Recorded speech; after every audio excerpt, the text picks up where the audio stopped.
session. Hello, hello, hello.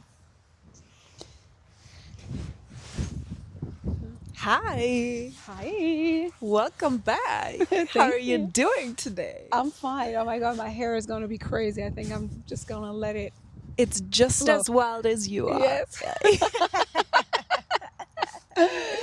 Mhm. Okay, so let's talk a bit about business, should Yes, I we? love it. Absolutely. Okay, can you tell us what you do? Yes. So, very short and simple, I help make women rich. Love it. What kind of women?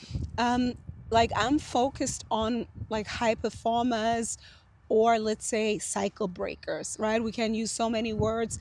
The kind of woman who has always had the ambition to work for a better life, but somehow she got stuck in the system, yeah, or the path that we think is the only path to success and money and a desirable life, right? So being the first in your family who maybe went for higher education, right? Maybe somebody, especially migrants, right? It's like the next level is always education. Then you go for the bachelor's, some take it to the masters, and then PhD. Like women who do what it takes, but then it gets a little imbalance, being more in the masculine, working in the system.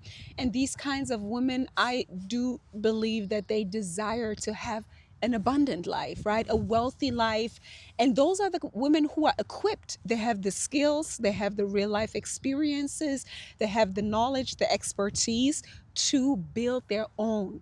And this is what I am, yes, specialized in. That's the kind of woman that I serve, because I do believe that these kinds of women are the women who are already changing the world, but even stepping into their own sovereignty, into their own business, and catalyzing all of their, as I said, like personal experiences, the expertise, and their unique point of view into the world. That is the transformation that the world needs right now at this point in time. Wow, I love that. That sounds super inspiring. So, is there a certain industry that you focus on, or is it all about the ambitious woman, no matter where she's currently at or which path she chose? Yeah, it's mainly like service based, right? Like women with knowledge, whether it is also going into the consultation, right? Like coaches, consultations, therapists, but also lawyers, also women in the medical profession, like the what is it, like the systematic approach, right? Like the kind of medicine that we think is the ultimate way, but then they combine it with like ancient and natural things, right? And it's all women who have knowledge, right? Like really intellectual property that helps them to hold a position in the system. But I believe it's more powerful to create your own business around it, to transform other people's lives, right? To take them from A to B, right? Especially in the health sector, like from, because that's what we need, right? Healthy women. That's the beginning of wealth, right? Health, and maybe also relationships. It doesn't even have to be that the knowledge you acquired in your previous role has to be what you do in your business, right? It's just about the experience, the maturity, the level of the capability of being solution oriented, right? And then helping other women who can relate to you, right? To get from A to B. It's women who have found a solution to certain problems, and then to be able to scale it and share it with a larger audience. Wow, I love that. And you just mentioned the unique POV of the women that you're working with. Yeah. Can you tell us a bit more about your unique POV? Yes. So I always say my unique POV starts at the root, right? I am mixed. My mom is German, my dad is Ghanaian, and I have been the one who has, like, since being a child, always seen like what's going on. Like I could feel maybe the things that weren't talked about, like this is my superpower, being like sensitive and intuitive and just sensing when there's something off, or even when people lie, and this has carried me to, yeah, to always find a solution and become the best version of myself. So I am the first in my family who went for higher education. Then I use like studying to find, to understand myself more, and then again like learning business, because for me it was always like, of course money changes the world, right? Of course you having more money can take you to whatever the desire you want. And the desire, I believe, for women or a woman like me is to help uplift the community, right? Is to help to change the structures of this world of, yeah, disempowerment, of oppression, of holding certain people, if it's race, gender, or class, down. And that's exactly like my path. I have always been seeking the next level and finding solutions. And I can't change the world on my own. This is also what I believe. And that's why my mission is to help the divine feminine, which is the earth, right? Which is women, which is children, and to empower those women making money, because that is the tool to affect change, to affect power, or to affect, yeah, to use the power to use it towards the causes that you want to change, right? And I believe like this is the common denominator: helping women, helping the world, helping the earth, helping the animals to restore the connection with the world, but not in a like fairy tale way, but with money, power, and actually women taking responsibility of their divine inheritance, because I believe that women are the natural leaders of the planet. And that's ultimately what I do, like helping women to step into their divine feminine, their maturity, their high priestess, their power, to then affect change in the real world. And that is restoring the divine order of the universe. That is a very unique POV. Yes. Yes. I mean, in nowadays patriarchal world, not in the natural order of the world, Yeah. obviously there it is just the natural order, but in the system that we're currently living in, that is a unique POV because it is against the patriarchy, against everything Yeah. that we're currently experiencing, right? Yes. So is there something that you always teach first whenever you start working with women? Yes. So of course, all of my work is rooted in natural law, right? But the first thing, the first step in my program is to help women to actually create a vision, right? I believe that many women, there's a saying like, you're not doing what you're doing because that's what you want to do, because you don't know another way to do it, right? Or you don't know how to do what you really desire. And the first thing is that most women are limited in their desire, because this is also like this generational programming that women have gone under, that we are ashamed, that we feel guilty when we are selfish, when we pour into ourselves, and when we want to have the best life possible, right? To be a woman also of rest, right? Being wealthy, having the money, but also having the rest, and being able to just sleep and relax and live according to you and your natural rhythm.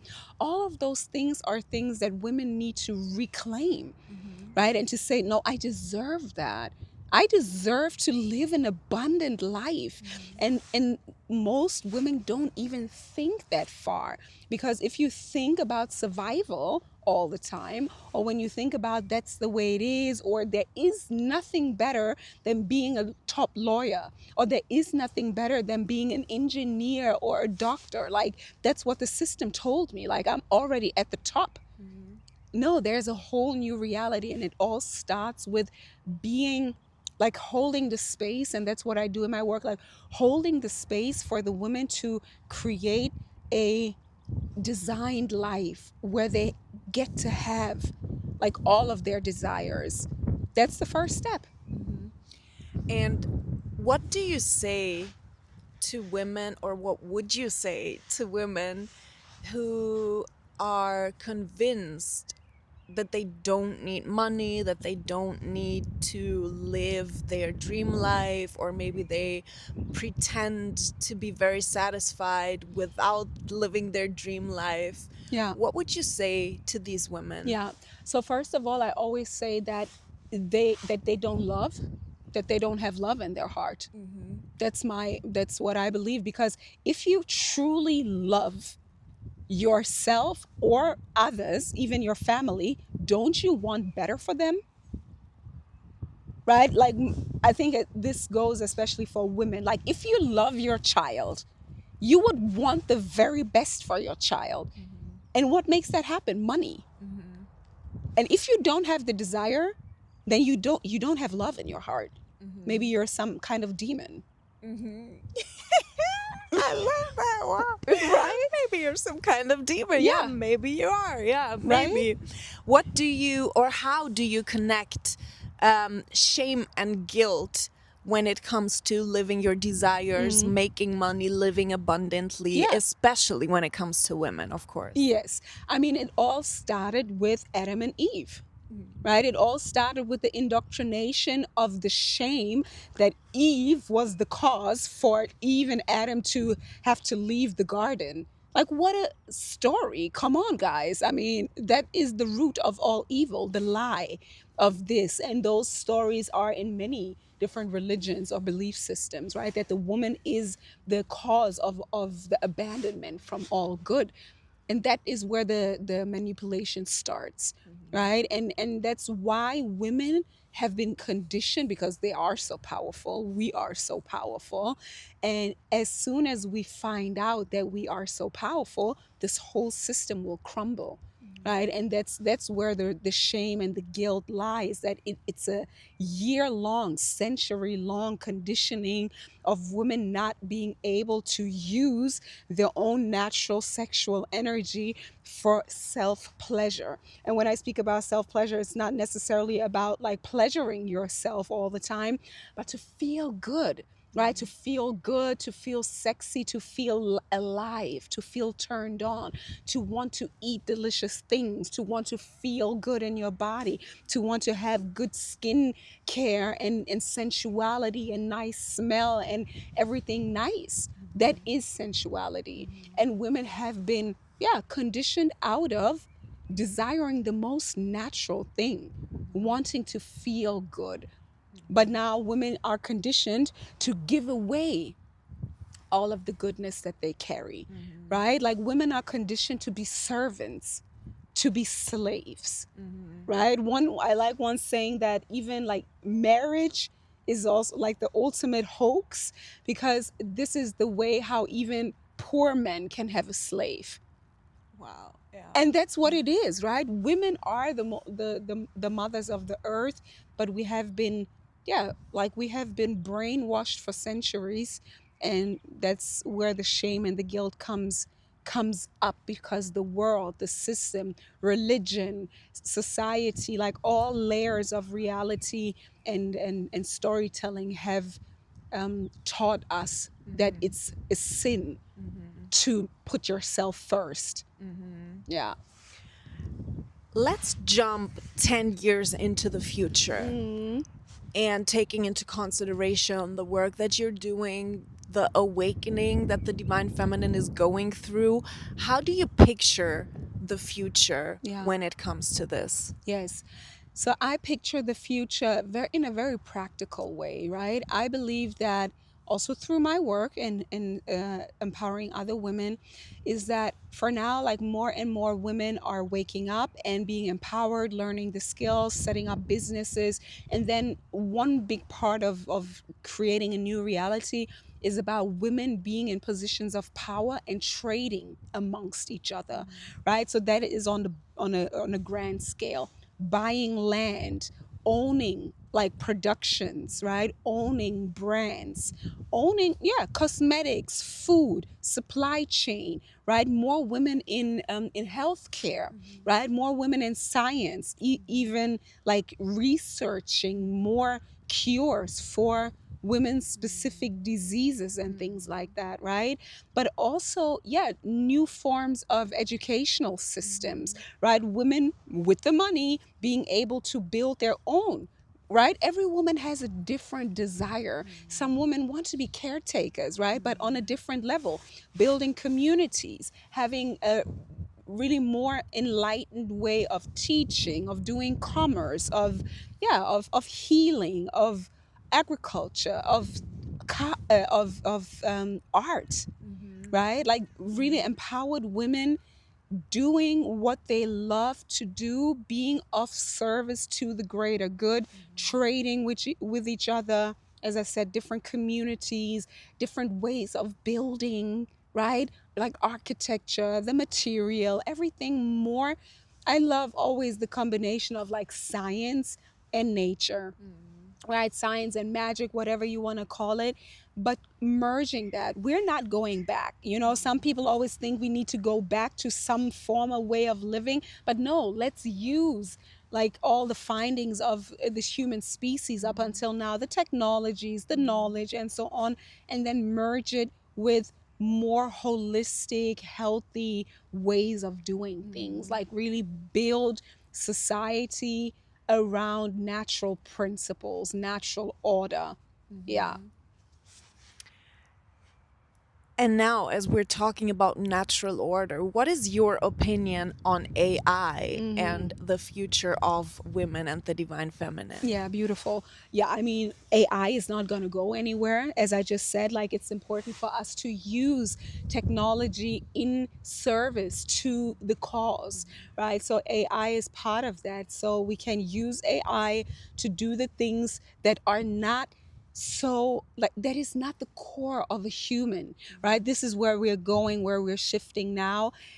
The AI can do the work that doesn't need your heart, that doesn't need your humanity, right? It's just and it's administrative, right? We can outsource that. That's nobody really wants to do that anyway. So this is what AI can do, and then we can focus on connecting, on being human together again, because so many people are busy doing different things, but it's never about the connection, right? So this, I believe that this is what AI does. It frees us up to let the unnecessary things be done by even a computer that might even do it better than the human, to be honest, right? And then the humans can focus on being human, on thinking, because AI doesn't, I mean, that's like arguable, but AI doesn't have original thought, right? But humans are the channels, the vision, the creation, and then AI is a little bit about yeah, helping, assisting to build that. Love that. So, women have to apply to work with you, Yes. right? Is there something that they can prepare in order, yeah, Hmm.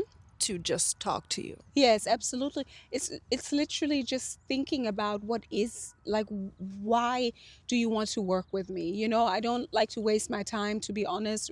Like I want to work with women who really have come to the conclusion like enough is enough. I'm ready, right? So I always ask them like how ready are you to change? What is the biggest challenge in your life right now? Like be honest about it, right? You like I don't want to convince you, right? You have to know what is your challenge, be honest with yourself, then again already start dreaming, because also I don't like to work with women who don't have a vision. Like you have to bring a little bit to the table. I'm going to do the rest, or we're going to do the rest together in the programs, but you have to come with something where I also feel like I want to help you, because people always think because I love money and I speak about money so much, I think one of the big misconceptions is that if somebody loves money and is open about it, I don't just work for money. You already have to bring a little bit more to the table than just your money, because otherwise like I would be a prostitute. So bring something to the table, to the conversation, where we can dive into like I want to know what is your vision, right? And I want to be able to support you to get to the next level. But these are like the basics, right? Be honest about your self-assessment, be honest that you want help, right? That you need help. What are the pain points? And then what is the vision? And then in the strategy session, like I talk with them and really see where are they in their journey, and also me just talking to them, finding out. And then depending on that, I propose different types of programs that I have. There's a 3 months journey that I begin with, but then like the main focus is on the 6 months, because I truly believe in order to change, we need a little bit time. And then I also have the VIP where I help people like the whole year. They have access to me. And this is where like I fly around. You can fly me in wherever you are. And then I come around. We spend some real time, which is the best, right? That's the kind of clients that I love. Yeah. So yeah. I love that. And in your own journey, what was a point of awakening for you, like of any kind? Yeah, that's a good question, because it's a series of events, right? As I said, I have been aware of something bigger since I was a child, right? So I always had this, yeah, big worldview, because half Ghanaian, half German, you already, the world is big. So then, yeah, awakening. I think the first real awakening where I also like had the freedom to decide to branch out was when I finished university and I was in my first corporate job. This is when I realized, okay, I have accomplished what my childhood self wanted to do, right? And this was the first time where I was like, okay, so now what's the next dream? What's the next vision? And I felt that I had like this world changing vision, really. And as I told you before, since I was a child, I've always been like a representative of the school or of the class. This is just who I am, like just looking around and seeing, okay, like people have problems. I am able to vocalize it and just go to the next higher whoever is there to hear me out, right? And to say, hey, I have a solution, right? And that's where I thought, okay, I have a solution. Let me see what I can do in this world. Literally, that's how I went about it. Then I quit my job and I prayed, right? I'm a spiritual woman. So I prayed and I said, God, like I have a purpose. Please show me, like, where can I go? And then I left the job and I just started flying. As I always like to say, like the fool in the tarot. I just walked out with my two things and was like, let's go, let's find my purpose. And so one thing led to the next. I found a guy who opened like this big social startup incubator, and he was like, I'm doing this now, like come here. This was the first time I was in like accelerator programs, and I knew, yeah, I have an idea, but it's not ripe yet. So I became a holistic nutritionist, right? Then I prayed again, and then I got initiated, became a coach, and learned with my mentor, and so on. Then became Miss Germany, like Miss Germany Top 20, and like all of those things happened, and always kind of collecting the little pieces that I knew that I needed to become the woman that I am. To create your most important piece of art, right? Like yourself, your life, and your identity. Yes. So, the woman who chooses to approach you, Yeah. what type of commitment does she need? Ooh, I love that. All or nothing. Yeah. All or nothing. You have to be first come with money, right? Like again, like that's of course you have to know that it is an investment. And why? I think sometimes it's not so important that the woman behind the fence needs to know it, but I'm going to share it. The money is for you. Like the money is not only for me, but you invest the money exactly because the investment has to be heavy, so the commitment is heavy. Because the kind of work that we do is transformational. That means you are going to die. And of course, nobody is going to willingly like do it if there's no commitment, right? So the commitment really has to be, I am willing to pay with my life. It's the diamond and the pressure, right? Yes. You have to be willing it. to really walk through hell. That's just what it is. To be reborn. Exactly. To come out on the other side as the diamond. Yes. Exactly. I love that.